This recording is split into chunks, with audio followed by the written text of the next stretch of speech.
Hello students, कैसे हैं आप। उम्मीद करता हूं कि पूरी तरह से ठीक होंगे, घर पे सुरक्षित होंगे। हाँ, लॉकडाउन के नियमों का पालन करते हुए, कोविड 19 के नियमों का पालन करते हुए घर पे सुरक्षित होंगे और अपनी पढ़ाई पर फोकस कर रहे होंगे। ऐसा नहीं है कि आप जो है पढ़ाई को बिल्कुल बंद कर दीजिए। आपको पूरा टाइम मिला हुआ है, आप ज़्यादा से ज़्यादा समय जो है अपनी पढ़ाई पर दीजिए, क्योंकि विद्यालय आप जा नहीं सकते हैं। तो मोबाइल, यूट्यूब, व्हाट्सएप के ज़रिए आपको पढ़ना है, तो ज़्यादा से ज़्यादा आप जो है पढ़िए और उसका भरपूर फ़ायदा उठाइए। इसीलिए ये वीडियो बनाई जा रही है ताकि आप घर पर रह करके ही पढ़ सकें। क्लियर? तो आज हम शुरू करने वाले हैं 12th क्लास मैथमेटिक्स का चैप्टर नंबर 3, यानी मैट्रिसेस, जिसे हिंदी में कहते हैं अवयव कहते हैं। तो मैट्रिसेस शुरू करने वाले हैं। या मेरे TRIX तो मैट्रिक्स ये है सिंगुलर नंबर, एक बचा। और इसका प्लूरल जो होता है ये है प्लूरल। मैट्रिक्स का मतलब होता है अवयव। अब इसका प्लूरल हो गया तो अवयवों, कई अवयव जब होते हैं। क्लियर हो गया? तो अब मैट्रिक्स होती क्या है, अब आपसे मैं बताना चाहूंगा। आप साइंस के स्टूडेंट हो, मैथमेटिक्स के स्टूडेंट हो, कोई भी टॉपिक आप पढ़ो, चाहे मैथमेटिक्स का, फिजिक्स का, केमिस्ट्री का और एनी अदर सब्जेक्ट, तो जो टॉपिक आप पढ़ रहे हो उस टॉपिक की पहले आपको मतलब समझना चाहिए। जब अगर आप मतलब उसका समझ लोगे तो समझिए कि आधी चीज आप उस चैप्टर के बारे में या उस टॉपिक के बारे में आप समझ जाओगे। जैसे अगर मैं कहूं किसी बच्चे से कि बेटा बताओ आम का टेस्ट कैसा होता है, तो या मैं कहूं कि आम, चौसा आम है, उसका टेस्ट ऐसा होता है, वैसा होता है, खट्टा होता है, थोड़ा मीठा होता है, बड़ा मजा आता है, तो मेरे कहने से समझ में बात नहीं आएगी। लेकिन जो विद्यार्थी आप में से जो खाया होगा उस आम को, वो उसको वही समझ सकता है इस चीज को। कहने से नहीं समझ में आएगी तो फौरन समझ जाएगा। तो इसका दूसरा एग्जाम्पल देता हूं। अगर मैं कहूं, मेरे सोशियोलॉजी एक सब्जेक्ट है इंटरमीडिएट में, वहां एक टॉपिक है मैरिज, यानी विवाह। तो अब विवाह जब का शब्द आएगा, भले आप मैथमेटिक्स के स्टूडेंट हो, तो चूंकि विवाह शब्द बहुत पॉपुलर है और समाज में हर घर में, परिवार में इसका बार बार प्रयोग होता है और विवाह के फंक्शन भी ऑर्गेनाइज किए जाते हैं। तो अब विवाह आप बचपन से देखते आए हो, अब भी देख रहे हो, तो आपका विवाह शब्द के बारे में जैसे ही आएगा आपका कॉन्सेप्ट क्लियर है। विवाह का मतलब ये होता है। आम खाए हो तो आम का टेस्ट कैसा होता है ये बताते ही आप जो है, चौसा खाए हो तो चौसे के बारे में अनुभव हो जाएगा, दशहरी खाए हो तो दशहरी के बारे में, लंगड़ा खाए हो तो लंगड़ा के बारे में हो जाएगा। क्लियर?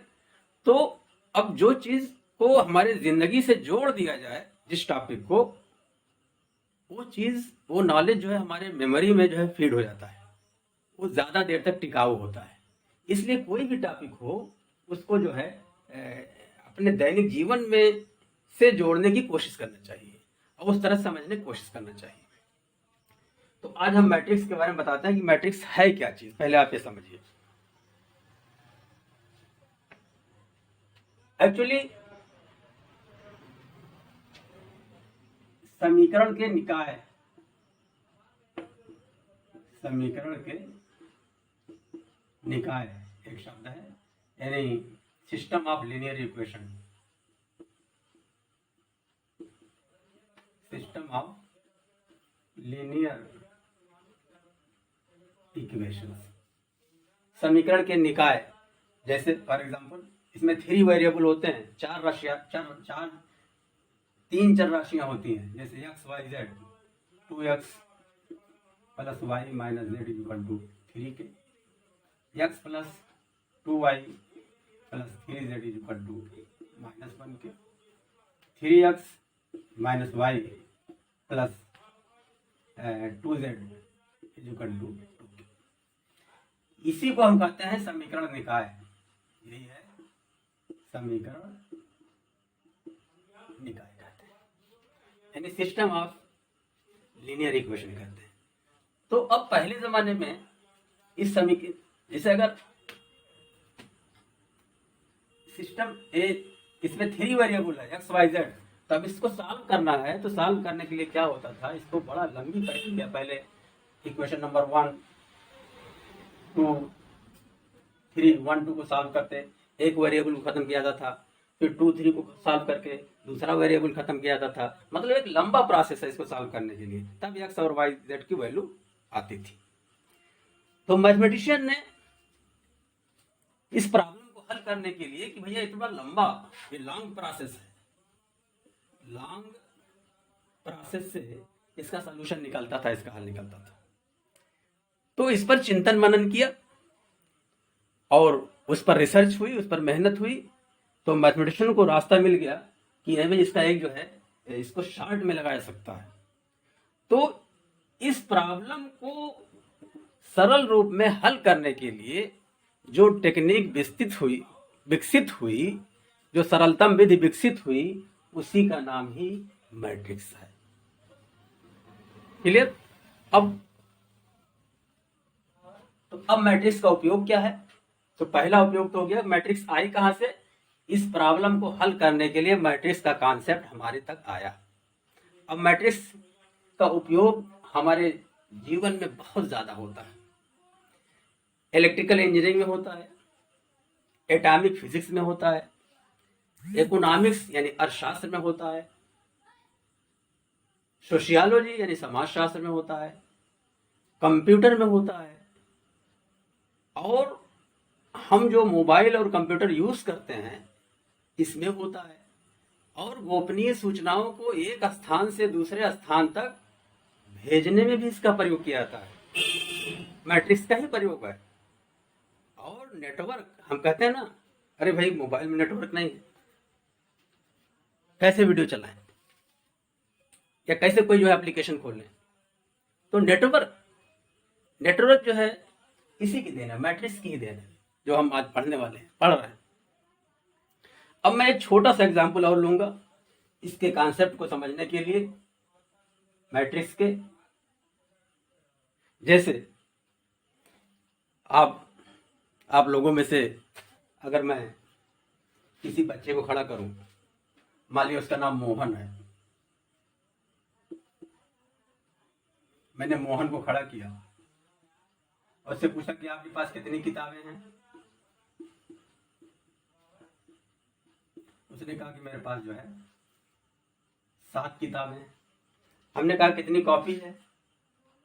मोहन ने कहा कि हमारे पास जो है 6 कॉपी है। तो मोहन के पास हैं 7 किताबें, 6 कॉपी।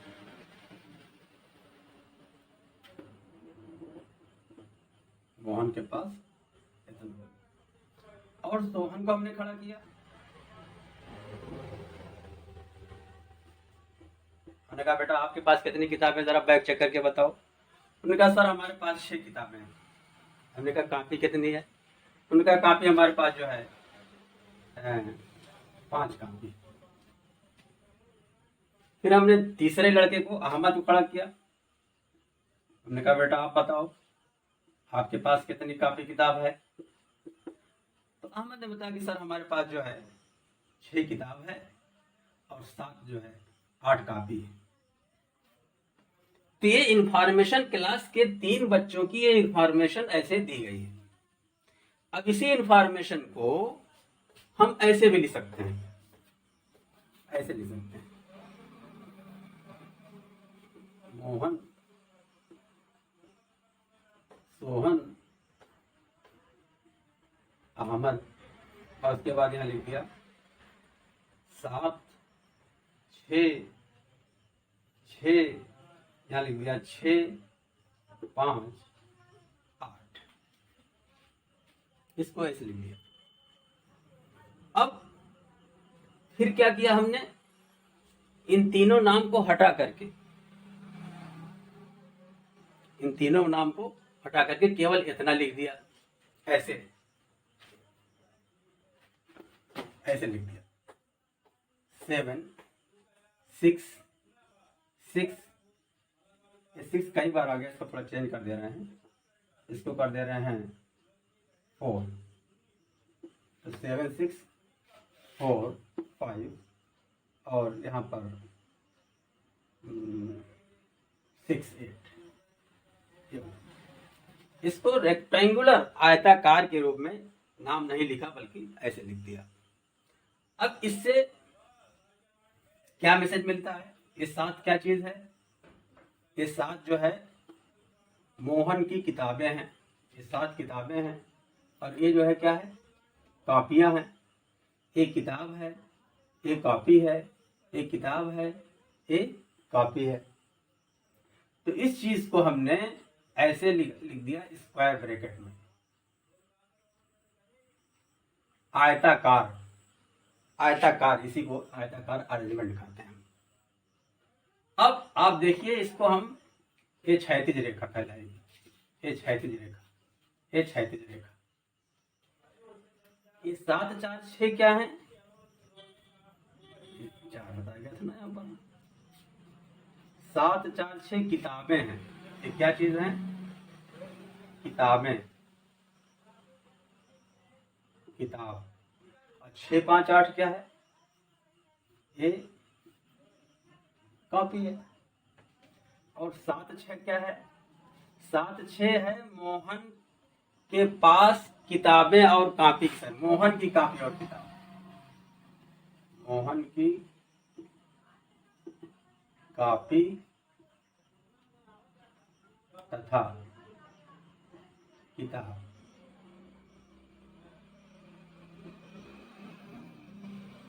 और ये क्या है, 4 5, ये सोहन की है, सोहन की कॉपी और किताब है। और 6 8 क्या है, ये अहमद की कॉपी और किताब है। इसको इस तरह से हमने स्क्वायर ब्रैकेट में लिख लिया।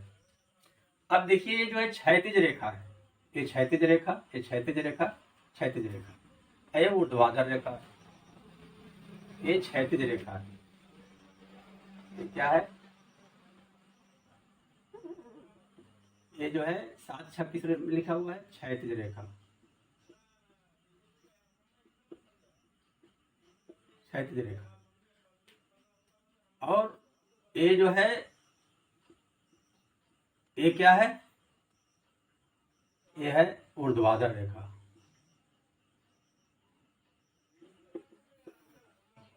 ठीक है।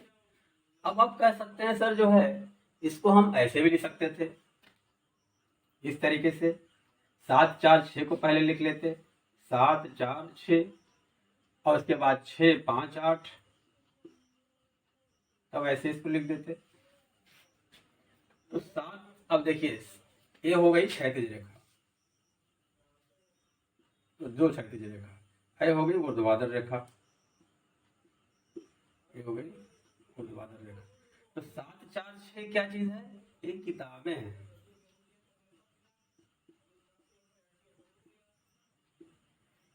फिर 6 5 8 क्या है, एक कॉपी अब शो कर रहा है, कॉपी शो कर रहा है। और 7 6 क्या है, ये मोहन की कॉपी और किताब है, मोहन की कॉपी तथा किताब है। और 4 5 क्या है, ये सोहन की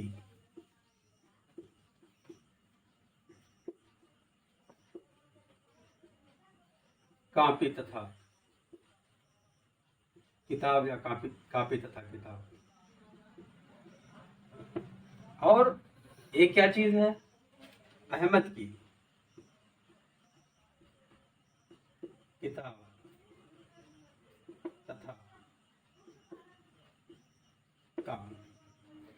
अब इस तरह से जो सूचना थी कि मोहन के पास 7 किताबें 6 कापी, सोहन के पास 4 किताबें 5 कापी, अहमद के पास 6 किताब और 8 कापी थी, इस चीज को हमने ऐसे लिख दिया।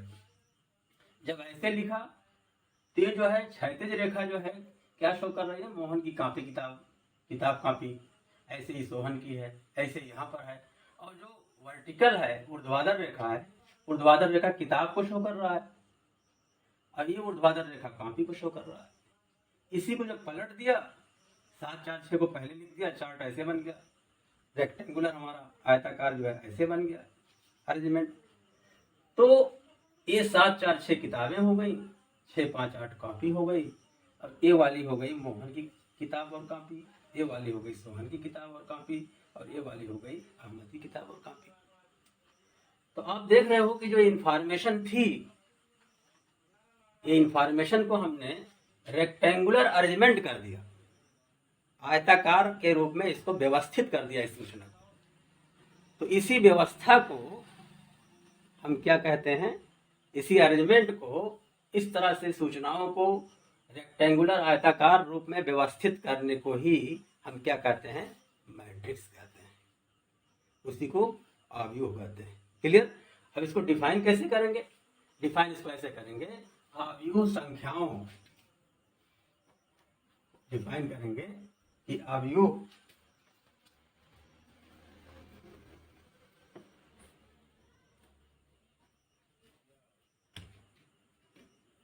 इसकी डिफिनेशन जो हो जाएगी, परिभाषा,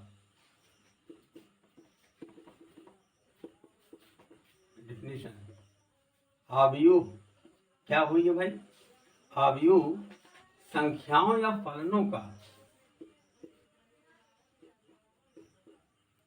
संख्याओं या फलनों का एक आयताकार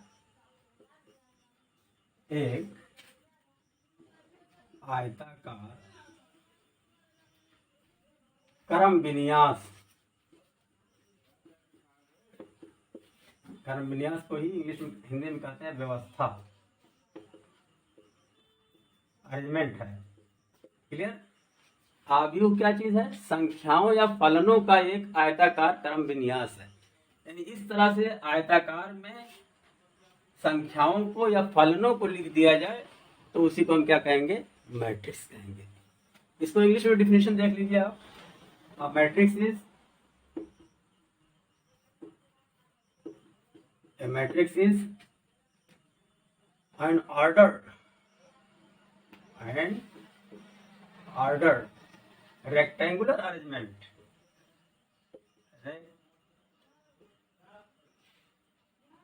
rectangular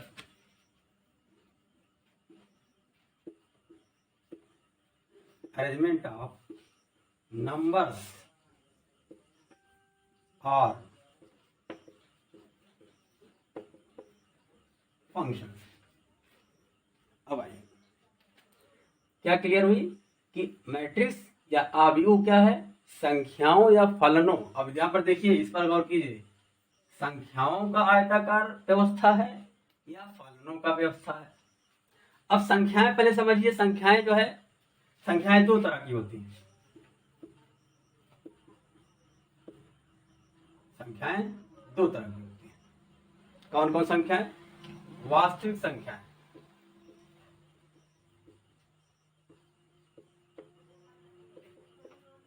यानी रियल नंबर इसको कहते हैं, और सम्मिश्र संख्याएं, सम्मिश्र संख्याएं, इंग्लिश भी आपको जानना चाहिए, इसको कहते हैं रियल नंबर, इसे क्या कहते हैं, कॉम्प्लेक्स नंबर। या फलनों। अब फलन क्या होता है भाई, फलन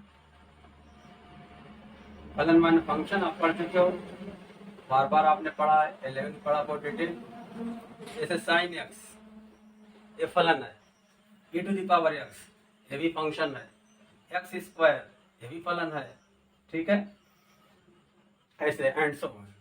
और वास्तविक संख्या क्या है, बार बार आप पढ़े हो, आप जितने भी नंबर जानते हो अब तक वो सबको वास्तविक संख्या कहते हैं, जैसे नेचुरल नंबर यानी प्राकृतिक संख्याएं, और होल नंबर यानी पूर्ण संख्याएं, integers, positive integer, negative integer, ये सब जो है परिमेय संख्याएं, ये सब वास्तविक संख्या में आता है।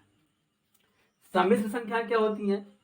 सम्मिश्र संख्या वे होती हैं जो रूट के अंदर अगर माइनस है, जैसे फॉर एग्जाम्पल सम्मिश्र संख्या का एग्जाम्पल हो गया जैसे i + 2 या 3i - 4, ये सारी जो है संख्याएं, यानी रूट के अंदर i = क्या होता है, i अगर है -√3, ये जो है इमेजिनरी नंबर, i जो है इमेजिनरी नंबर, इसी को पूरे को कॉम्प्लेक्स नंबर कहते हैं। कॉम्प्लेक्स नंबर हुआ है, भी कॉम्प्लेक्स नंबर का एग्जाम्पल। तो अब हम कह रहे हैं कि आव्यूह क्या है? आयताकार व्यवस्था है, किसकी? संख्याओं या फलनों का। अब एग्जाम्पल लेते हैं। पहला एग्जाम्पल, a = और एक चीज और, इस आयताकार व्यवस्था को हम इंग्लिश के कैपिटल लेटर से डिनोट करते हैं। मैट्रिक्स को capital A, capital B, capital C, capital X, capital Y। Example हम लेते हैं कैपिटल S, कोई मैट्रिक्स है कैपिटल A = 1 2 3 4 7 -3 0 2 5, इस तरह से ये देखिए, ये सब रियल नंबर, इसका एग्जाम्पल हो गया। दूसरी मैट्रिक्स हम ले रहे हैं B =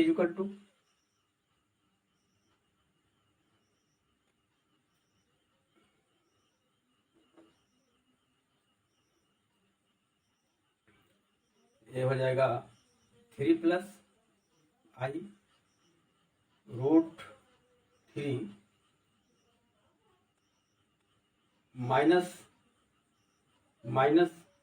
-2i 2 3i + 1। आप देखिए एक कॉम्प्लेक्स नंबर है, ये भी मैट्रिक्स का एग्जाम्पल हो गया। और फंक्शन वाला एग्जाम्पल बताते हैं। फंक्शन वाला c = ले लेना है, या यही ले लेना है, c = sin x e⁻x x² x + 2। ये सब फंक्शन, ये भी फंक्शन, ये भी फंक्शन, ये भी फंक्शन, ये भी फंक्शन, यानी इस अरेंजमेंट में, इस मैट्रिक्स में सब फंक्शन तो कहा गया है। इसलिए हमने तीनों एग्जाम्पल अब दे दिया कि ये संख्या रियल नंबर है, ये इमेजिनरी नंबर कॉम्प्लेक्स नंबर का हो गया, है क्या हो गया? फलन की मैट्रिक्स हो गई। तो तीन टाइप की मैट्रिक्स होती है, तीनों का हमने एग्जाम्पल दे दिया। अब ये मैट्रिक्स जो यहाँ पर बता रहे थे हम कि ऊर्ध्वाधर रेखा और क्षैतिज रेखा। अब देखिए ये क्षैतिज रेखा है, ये क्षैतिज रेखा है, और ये है ऊर्ध्वाधर रेखा। इसको फिर से लिख लेते हैं, a = 1 2 3 4 7 -3 फिर 0 2 5। ये जो क्षैतिज रेखा है, इसको इस क्षैतिज रेखा का एक नाम दिया गया है, हॉरिजॉन्टल लाइन का एक नाम दिया गया है, जिसे हम कहते हैं रो कहते हैं। इसको क्या बोलेंगे? रो बोलेंगे, यानी पंक्ति। ये पंक्ति है, पंक्ति या इंग्लिश में रो। ये भी पंक्ति होगी, ये भी पंक्ति होगी, अब क्योंकि तीन पंक्ति है, तीन रो है, इसलिए इनका नाम दे दिया गया। इसको कहा गया R1, इसको कहा गया R2, इसको कहा गया R3।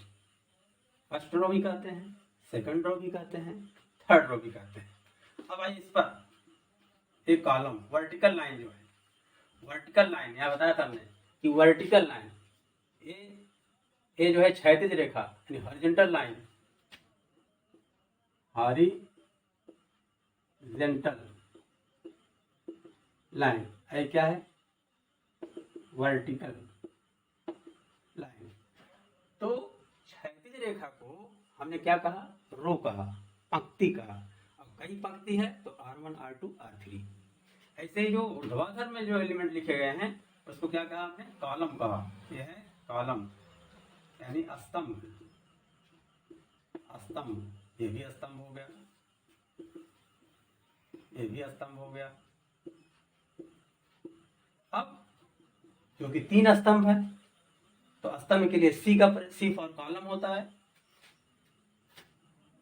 CO LU या मैन, कॉलम इंग्लिश में कहते हैं स्तंभ को। तो 3 है तो ये C1 हो गया, ये C2 हो गया, ये C3 हो गया। अब आते हैं एलिमेंट्स के बारे में। तो मैट्रिक्स के अंदर जो संख्याएं लिखी गई हैं, जो फलन लिखे गए हैं, उनको हम क्या कहते हैं, उनको कहते हैं मैट्रिक्स का अवयव, एलिमेंट ऑफ द मैट्रिक्स। क्या कहेंगे, एलिमेंट ऑफ द मैट्रिक्स। जैसे मैट्रिक्स आपने सीख लिया, मैट्रिक्स को कैपिटल लेटर से डिनोट करते हैं। मैट्रिक्स के अंदर जो संख्याएं या जो फंक्शन होते हैं उनको जो है क्या कहते हैं, एलिमेंट कहते हैं, यानी अवयव,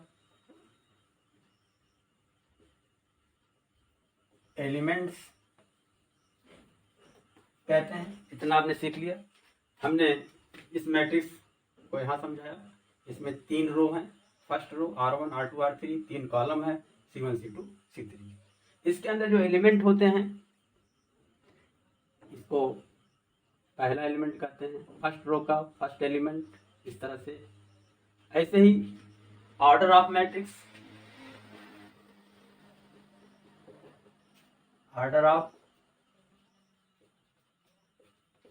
मैट्रिक्स यानी अवयवों की कोटि, अवयवों की कोटि किसे कहते हैं, ठीक है।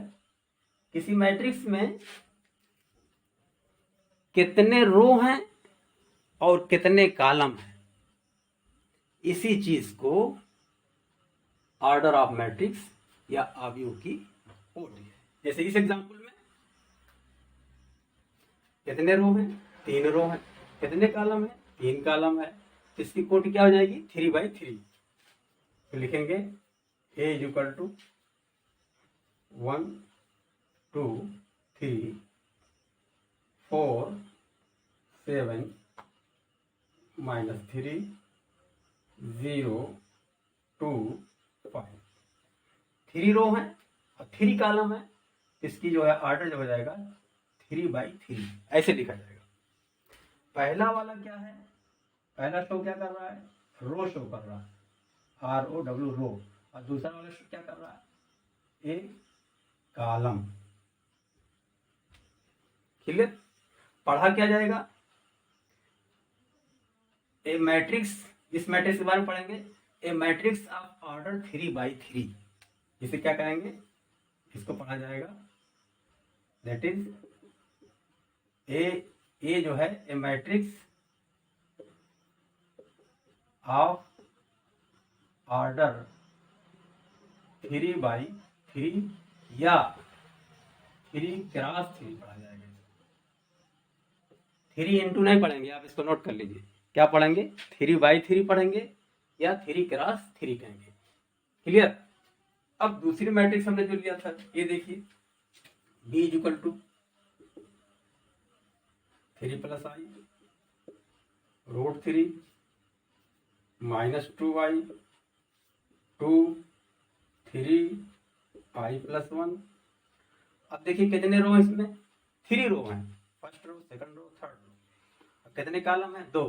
तो रो को पहले लिखेंगे, फिर कॉलम इंटू करके क्रॉस करके लिखेंगे।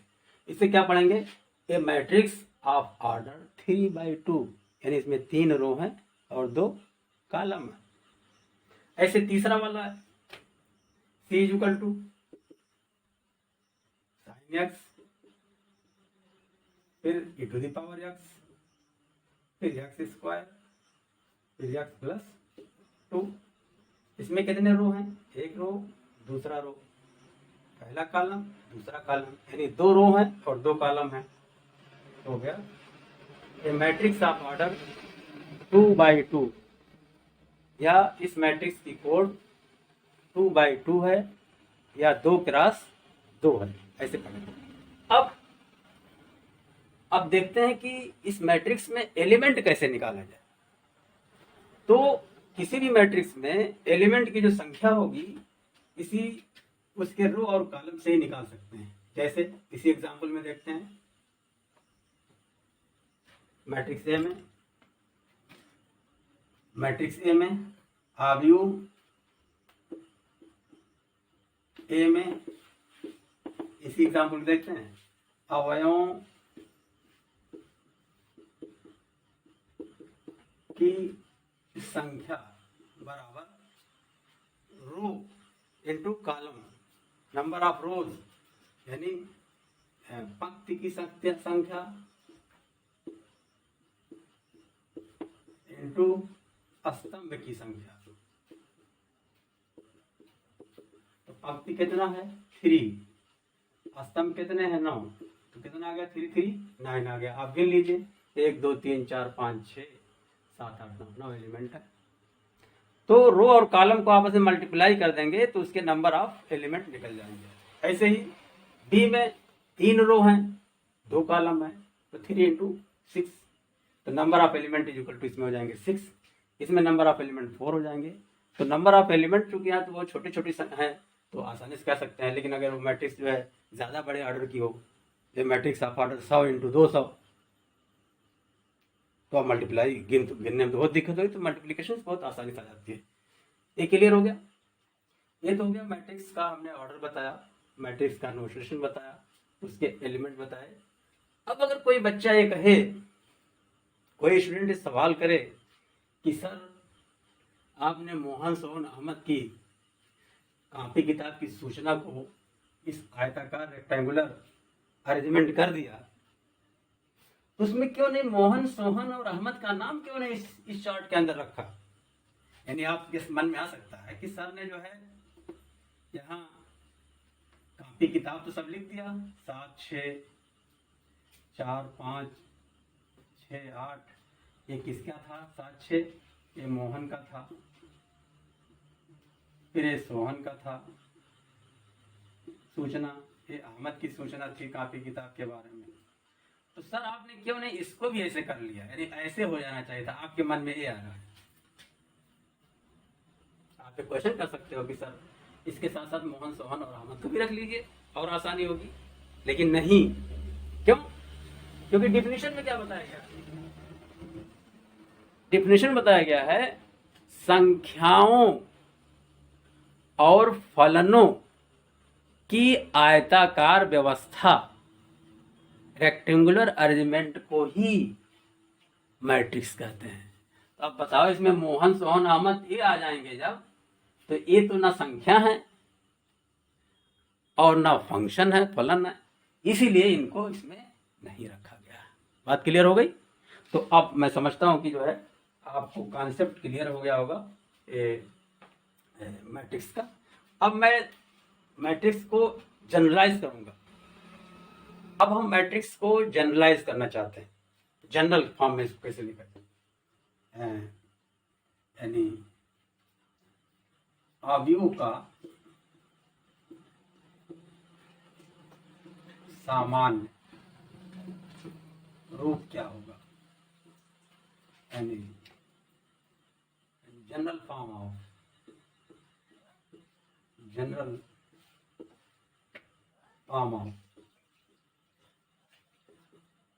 मैट्रिक्स। क्लियर? आप समझ गए हो कि इसे कैपिटल लेटर से डिनोट करते हैं। तो मान लो कोई मैट्रिक्स है कैपिटल ए, तो पहले रो के मैं भी बताया गया कि एलिमेंट्स को स्मॉल लेटर में लिखा जाएगा। तो मान लो कोई मैट्रिक्स ए है, इसके एलिमेंट स्मॉल ए हैं, तो पहले रो को ये हो गया खड़े खड़े कॉलम वर्टिकल, और क्षैतिज होगा या हॉरिजॉन्टल होगा वो जो है तो उसको रो जो है शो करेगा। तो फर्स्ट रो जब लिखेंगे तो उसका एलिमेंट हो गया A1, फिर यहाँ A2 A1 यहाँ भी रहेगा फर्स्ट रो, फिर A1, फिर A1, ये फर्स्ट रो। ऐसे ही सेकंड रो के लिए A2 A2 A2 A2, third row के लिए A3 A3 A3 A3, first row. ऐसे आते जाएंगे तो लास्ट में अगर तमाम ऐसे A4 A5 लिखते जाएंगे, यहाँ आ जाएगा AM। ये तो हो गया फर्स्ट रो, तो सब में 1 है। सेकंड रो सब में 2 लिखा हुआ है। थर्ड रो सब में 3 लिखा हुआ है। फोर्थ रो तो 4 रहेगा। mth रो तो AM रहेगा। अब आते हैं कॉलम। ये जो खड़ा वर्टिकल होता है वो कॉलम कहलाता है। तो कॉलम, ये फर्स्ट कॉलम है, तो A11, ये दूसरा वाला, पहला वाला रो इंडिकेट कर रहा है, दूसरा वाला कॉलम। तो पहला कॉलम, ये पहला कॉलम, पहला कॉलम, ये पहला कॉलम। तो A11 का मतलब क्या हुआ कि first row and first column. A21 का मतलब क्या हुआ, second row and first column का एलिमेंट है। A31 का मतलब क्या हुआ, थर्ड रो और फर्स्ट कॉलम का एलिमेंट। AM1 का मतलब क्या हुआ, mth रो और फर्स्ट कॉलम का एलिमेंट। अब ये देखिए हुआ सेकंड कॉलम, क्या हो गया, तो लिखेंगे A12 A22 A32, और यहाँ क्या हो जाएगा AM2। फिर ऐसे ही ये क्या है, third column, A13 A23 A33, ऐसे यहाँ पर क्या हो जाएगा AM3। ऐसे ही यहाँ क्या हो जाएगा A1 A1 N A2 N A3 N, ठीक है, यानी nth कॉलम। बाद वाला कॉलम शो कर रहा है, देखिए फर्स्ट कॉलम तो सब में 1 1 लिखा हुआ है, सेकंड कॉलम में सब में 2 2 लिखा हुआ है यहाँ तक, थर्ड कॉलम सब में 3 3 लिखा हुआ है। ये क्या है, nth कॉलम, सब में n n लिखा हुआ है। तो अब लास्ट में जो आएगा एलिमेंट यहाँ पर A, तो ये mth रो में है तो यहाँ पर लिखा गया m, और nth कॉलम है इसलिए लिखा गया n के, तो AMN लिखा गया। तो हमारी ये हो गई मैट्रिक्स जनरल फॉर्म में। अब इसके बाद जो है इसके बीच में भी तमाम एलिमेंट हैं, जैसे यहाँ जब आएंगे ऐसे ऐसे ऐसे, तो यहाँ पर हो जाएगा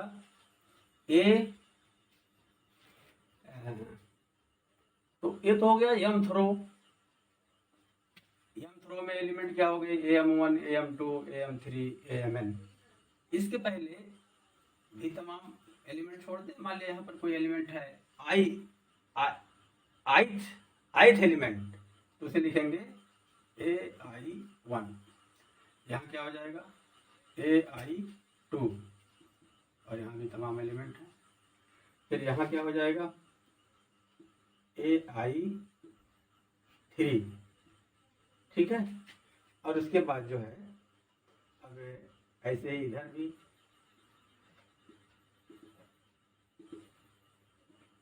यहाँ हो जाएगा, ये हो जाएगा A1J, यहाँ हो जाएगा A1J क्योंकि पहला रो है, और यहाँ हो जाएगा A2J, यहाँ हो जाएगा A3J, और यहाँ हो जाएगा AMJ, यहाँ क्या हो जाएगा A, और यहाँ हो जाएगा AI 1 2 3 AIN हो जाएगा, AIN हो जाएगा, और यहाँ हो जाएगा A1J A2J A3J, और उसके बाद हो जाएगा यहाँ पर AI हो जाएगा, क्लियर। और यहाँ हो जाएगा और यहाँ जो हो जाएगा ए एम जे एलिमेंट हो जाएगा। ये तो आपने समझ लिया, फर्स्ट रो के element, second row, third row, ऐसे फर्स्ट कॉलम सेकंड कॉलम। आप देख रहे हैं कि मैट्रिक्स का लास्ट में जो एलिमेंट है ए एम एन है। इसका मतलब इसमें यम रो है और एन कॉलम है, यम पंक्ति और एन स्तंभ है। इसको हम कहेंगे A matrix of order M by N के। इस मैट्रिक्स को शॉर्ट फॉर्म में ऐसे भी लिखेंगे, A is equal to square matrix small A I J where of order M by N, जहाँ आई जो है आई इज लेस देन और इक्वल टू 1, यहाँ हो जाएगा N, and J is greater than और equal to 1 and less than और equal to M के। ठीक है, तो इस पूरी मैट्रिक्स जो बड़ी दिखाई दे रही है इसको शॉर्ट फॉर्म में ऐसे लिख सकते हैं कि matrix A is equal to A I J of order M by N where I is greater than और इक्वल टू 1 लेस देन और equal to N and J is greater than और equal to 1 and less than और equal to M. Clear? और इस matrix का ये general form of the matrix, यही हमारा सामान्य रूप हो गया इसका। अब इसमें आप देख रहे हैं A11, A22, A33, ऐसे कहीं A44 आ जाए तो इसको क्या कहते हैं? डायगोनल एलिमेंट, यानी ऐसे एलिमेंट जिनके I और J इक्वल हो। यदि I is equal to J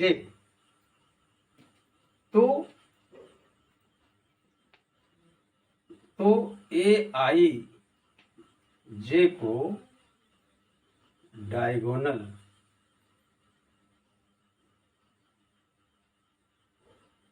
element, यानी इसको हिंदी में कहते हैं विकर्ण अवयव, विकर्ण अवयव कहेंगे। अब आप देखिए इसमें आई इक्वल टू जे कहाँ कहाँ है? A11 और A11 A22 का जो इस तरह से जो विकर्ण बनेगा, जैसे जैसे आयत में बनता है या वर्ग में बनता है, इस तरह से ये विकर्ण होता है, तो ऐसे विकर्ण यहाँ बनेगा A11 का, ऐसे A11, ऐसे यहाँ आएगा A22, ऐसे आएगा A33, ऐसे आएगा A4, यानी विकर्ण पर आएगा आयत के, इसीलिए इसका नाम है विकर्ण अवयव, डायगोनल एलिमेंट कहते हैं। तो डायगोनल एलिमेंट कौन कौन है? डायगोनल एलिमेंट बराबर डायगोनल एलिमेंट यानी विकर्ण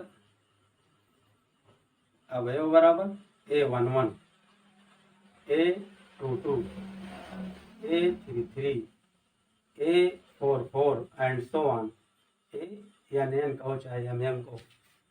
ठीक है, ये चीज तो क्लियर हो गई। अब इसके बाद आते हैं कि किसी पॉइंट को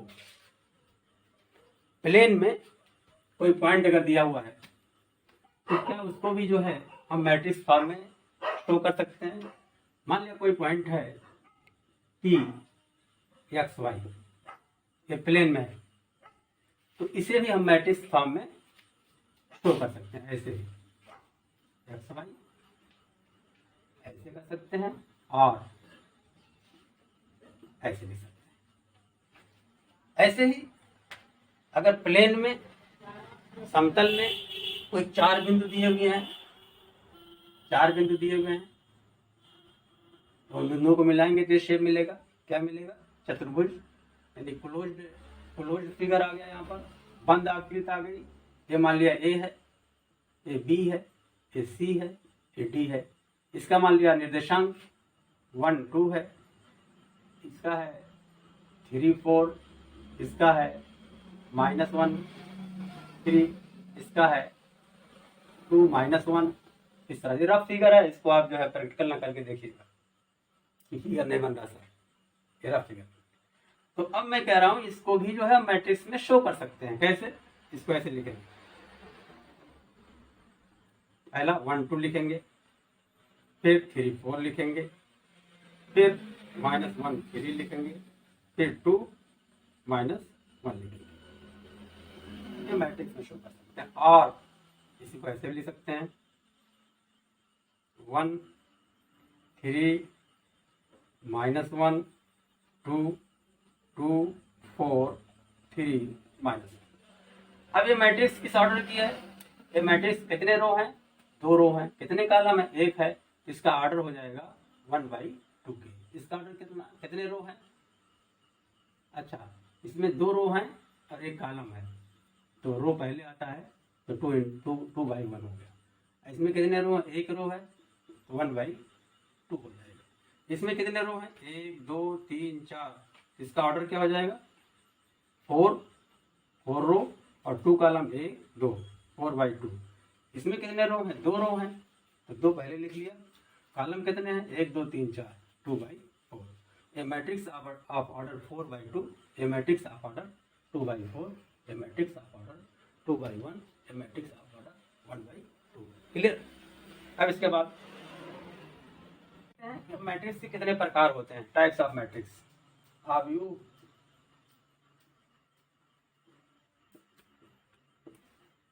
के प्रकार,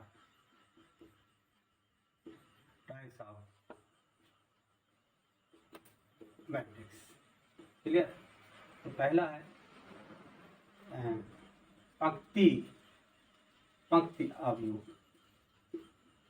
पंक्ति आव्यूह यानी रो मैट्रिक्स। जैसा कि नाम से क्लियर है, ऐसी मैट्रिक्स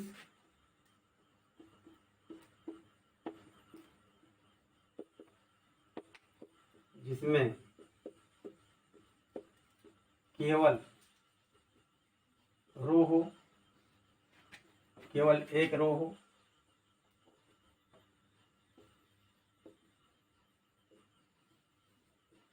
उसे रो मैट्रिक्स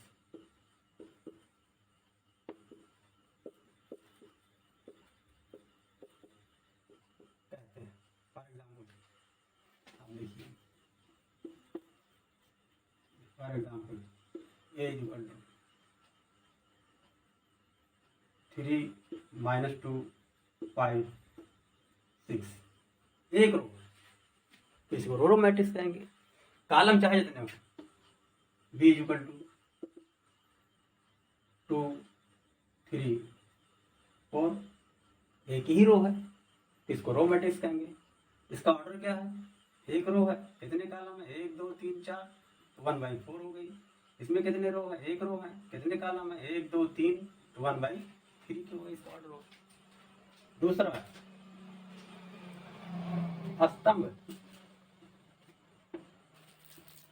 स्तंभ आव्यूह,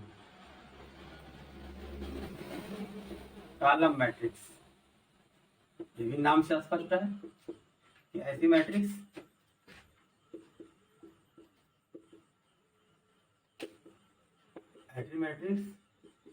जिसमें केवल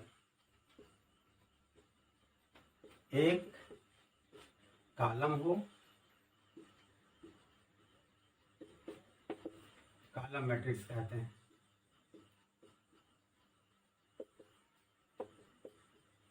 स्तंभ मैट्रिक्स, स्तंभ आव्यूह कहते हैं। For example A = 3 -2 5 6। आप देखिए 1 कॉलम, रो चाहे ना हो, तो इसका कितने रो हैं? 1 2 3 4, इसका ऑर्डर क्या हो जाएगा? 4/1। दूसरा एग्जाम्पल B = 2 3 4, एक कॉलम मैट्रिक्स हो गई। कितने रो हैं? 3 रो। कितने कॉलम है? 1 कॉलम है, तो इसकी ऑर्डर क्या हो गया? 3/1, यानी 3 रो और 1 कॉलम।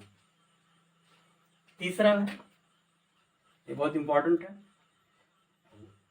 वर्ग आव्यूह, वर्ग आव्यूह स्क्वायर मैट्रिक्स,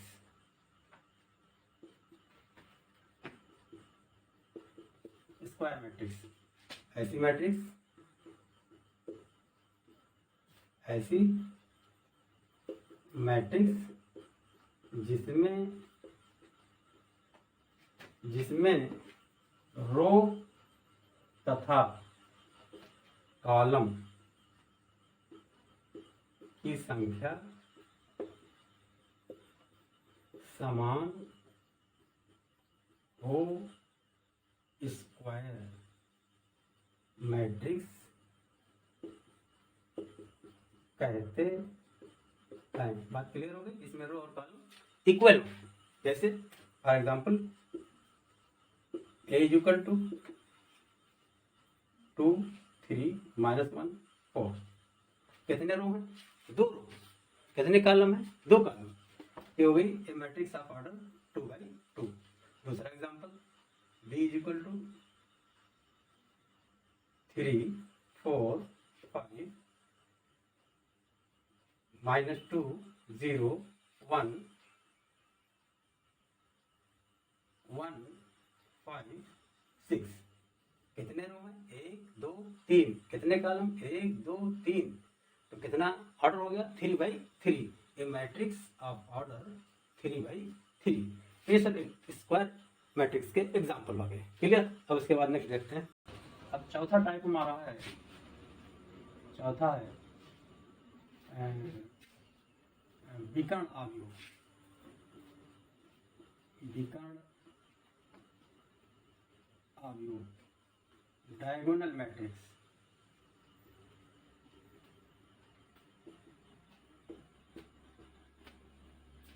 ऐसी मैट्रिक्स, ऐसी स्क्वायर मैट्रिक्स, ऐसी स्क्वायर मैट्रिक्स जिसमें विकर्ण के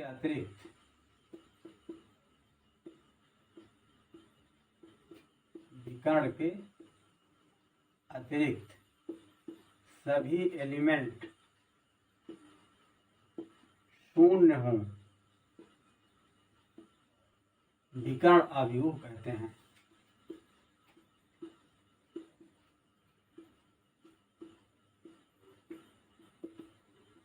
क्लियर? करें ऐसी स्क्वायर मैट्रिक्स। तो स्क्वायर मैट्रिक्स आपने समझ ही लिया क्या होती है। ऑर्डर इसका होता है, यानी रो और कॉलम बराबर होते हैं। For example A is equal to, हम 2×2 की ले रहे हैं मैट्रिक्स, यानी 2 रो 2 कॉलम, तो 2 3 0 0। देखिए ये हुआ इसका विकर्ण, मेन डायगोनल इसे कहते हैं। ऐसे यहाँ पर भी देखिए विकर्ण हुआ, ये भी विकर्ण हुआ, ये विकर्ण है, मेन डायगोनल, मुख्य विकर्ण, मुख्य विकर्ण कहते हैं। ऐसे ही ये क्या हुआ? मुख्य विकर्ण, मुख्य विकर्ण हुआ। और ये जो एलिमेंट हैं इनको विकर्ण अवयव कहते हैं। क्या कहते हैं? विकर्ण अवयव, यानी डायगोनल एलिमेंट कहते हैं। क्योंकि ये 1 1 है, ये क्या है? A 2 2 है। हमने बताया था कि A1 1 A2 2 A3 3 A4 4 and so on, ये क्या है? डायगोनल एलिमेंट, यानी विकर्ण अवयव कहलाते हैं। ये तो 2×2 की होगी। दूसरा एग्जांपल लेते हैं, -1 2 3 2 नहीं -1 0 0 0 2 0 0 0 हो गया 4। अब देखिए ये डायगोनल है, इसके अलावा सब 0 है। इसको क्या कहेंगे? इस एलिमेंट को, इसको मुख्य विकर्ण कहेंगे, और एलिमेंट को क्या कहेंगे? डायगोनल एलिमेंट कहेंगे। क्लियर? इसका ऑर्डर क्या है? 3×3। तो इसी स्क्वायर मैट्रिक्स को हम डायगोनल मैट्रिक्स कहेंगे यदि डायगोनल के अलावा, विकर्ण के अलावा सारे एलिमेंट जीरो, जैसे कि आप यहाँ देख रहे हैं डायगोनल का सब एलिमेंट जीरो। बात क्लियर हो गई। अब उसके बाद देते हैं स्केलर मैट्रिक्स। नंबर 5 पे है अदिश, अदिश आव्यूह स्केलर मैट्रिक्स।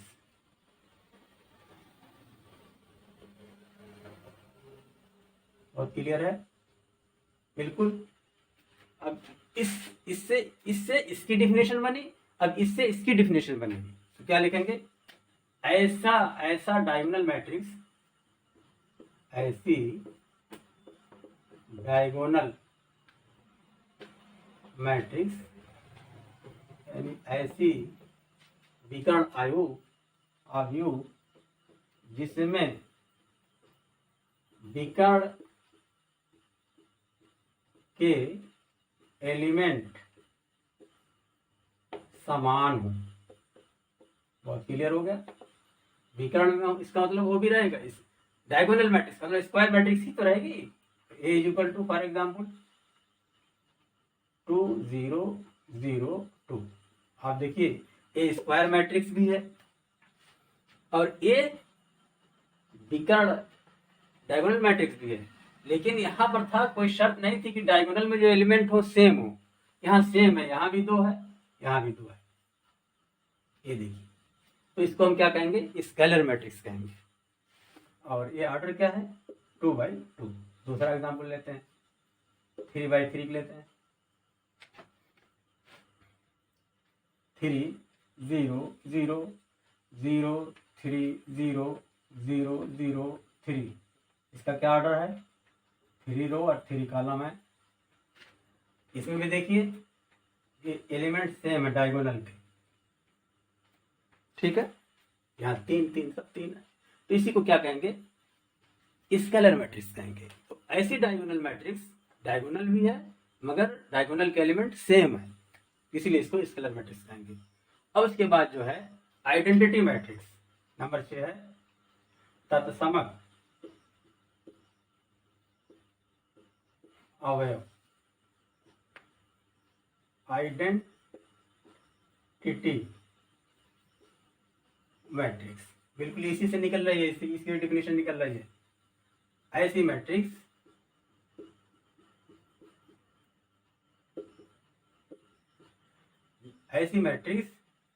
ऐसी स्केलर मैट्रिक्स कहेंगे,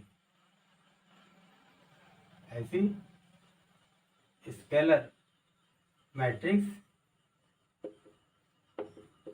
जिसमें अवयव एलिमेंट क्या हो, 1 हो, उससे तत्समक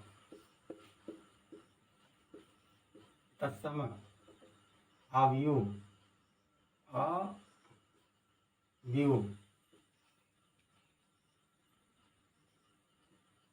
कहेंगे।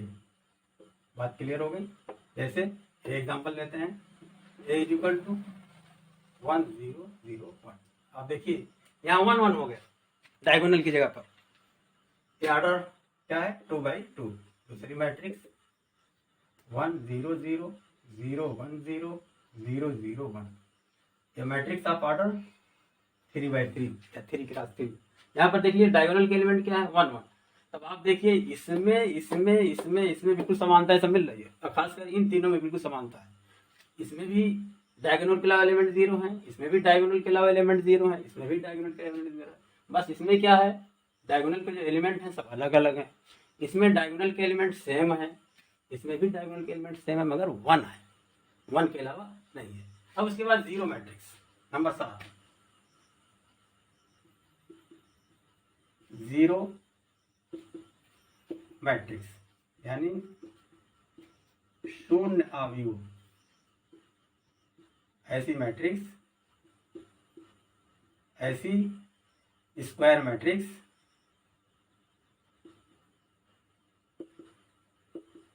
जिसके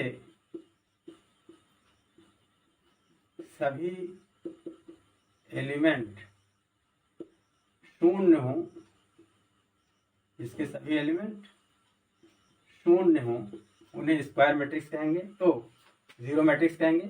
जैसे for example A equal to 0 0 0, B equal to 0 0 0 0 0 0 0 0 0, ये सब जो है क्लियर। अब इसके बाद हम देखते हैं, अब इसके बाद एक टॉपिक और इसमें रह गई है, अवयवों की समानता। अवयवों की समानता, इक्वलिटी ऑफ मैट्रिसेस। इसका मतलब क्या हुआ कि दो मैट्रिक्स अगर दी हुई है तो कब वो दोनों मैट्रिक्स बराबर होंगे। तो लिखेंगे कि दो मैट्रिक्स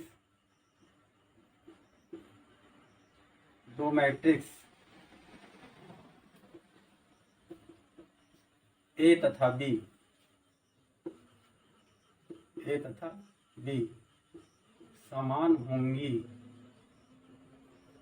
यदि नंबर 1 उनकी कोटियां बराबर हों,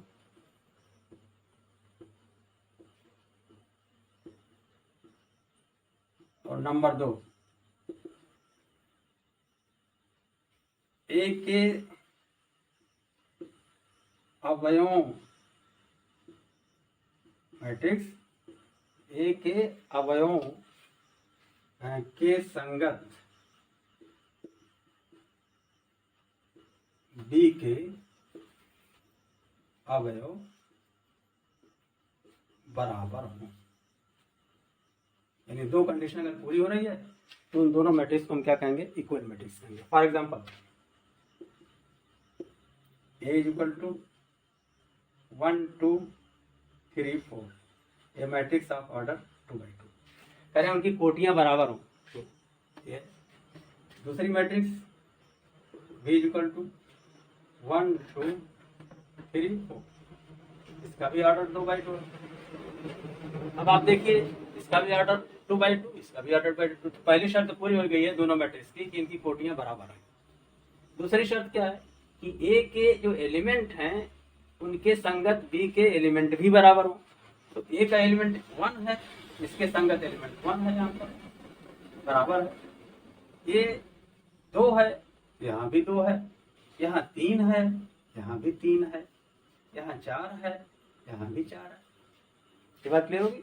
देयरफॉर ये जो है, देयरफॉर ए इक्वल टू, दोनों शर्त पूरी हो रही है, ए इक्वल टू बी हो गया। दूसरा एग्जाम्पल अगर लें, ए इक्वल टू 1 2 3 4, दूसरी मैट्रिक्स हमने ले लिया बी इक्वल टू 2 1 3 4 3 4 3। तो इसे एलिमेंट इसमें 1 2 3 4 है, इसमें भी एलिमेंट 1 2 3 4 है, इसका ऑर्डर 2 by 2 है, इसका भी ऑर्डर 2 by 2 है। तो पहली शर्त पूरी हो रही है।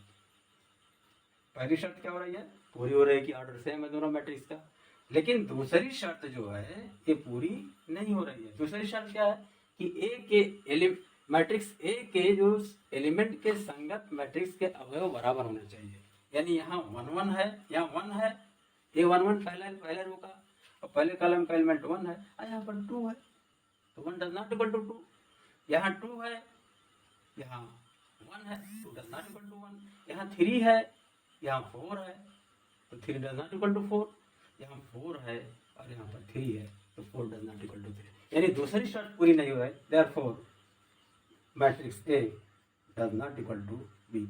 इस तरह से हमने मैट्रिक्स का कॉन्सेप्ट आपको समझाया कि मैट्रिक्स किसे कहते हैं, मैट्रिक्स को कैसे डिनोट किया जाता है, मैट्रिक्स के एलिमेंट क्या होते हैं, मैट्रिक्स का ऑर्डर क्या होता है, मैट्रिक्स के टाइप्स कितने हैं, और मैट्रिक्स कब इक्वल होती है।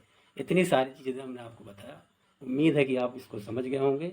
इसको एक बार आप गौर से 2 बार 3 बार पढ़िएगा, देखिएगा, और तब नेक्स्ट वीडियो में हम जो है एक्सरसाइज शुरू करेंगे।